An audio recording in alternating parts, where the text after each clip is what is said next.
उत्तर प्रदेश में मदरसों के खिलाफ योगी फोर्स एक्शन मोड में आ गई है। जो मदरसे नियमों के मुताबिक नहीं चल रहे हैं या फिर जो सिर्फ कागजों में मदरसों के नाम पर दर्ज है, उन पर तेजी से कार्रवाई चल रही है। आजमगढ़ में ऐसे ही करीब 220 मदरसों की लिस्ट है जो असल में नहीं थी।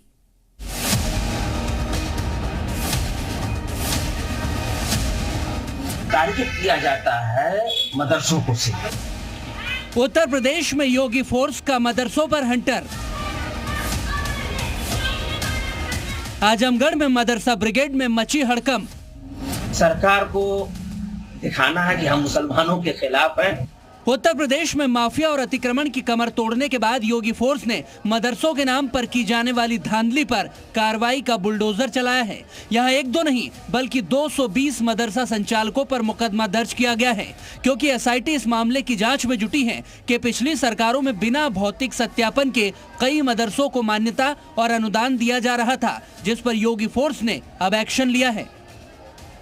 सरकारी पैसा हड़पने के लिए तालीम के नाम पर भाईजान ब्रिगेड मदरसे चला रही थी, लेकिन सिर्फ कागजों पर, क्योंकि कई ऐसे मदरसे मिले हैं जो धरातल पर है ही नहीं। साल 2017 में हुई जांच में 387 मदरसे वैध मिले थे, जबकि 313 मदरसों में गड़बड़ियां पाई गई थी। इसके बाद इस पूरे मामले की जांच एसआईटी को मिली, जिसने 2022 में सरकार को सौंपी रिपोर्ट में ये बताया कि 219 मदरसे ऐसे हैं जो अस्तित्व में है ही नहीं, मतलब बस कागजों में दिखाकर फायदा लिया जा रहा था। अब इसमें एक नाम और जुड़ गया है और आजमगढ़ में ऐसे मदरसों की संख्या 220 हो चुकी है जो सिर्फ कागजों पर चल रहे थे। अधिकारियों पे कब कार्रवाई करेगी जो उन मदरसों को मान्यता दी है? अगर आप जांच कर ले सरकार, तो प्राइमरी स्कूल भी बहुत से जूनियर हाई स्कूल हैं जिसको अगर मानक के अनुरूप देखा जाए तो नहीं।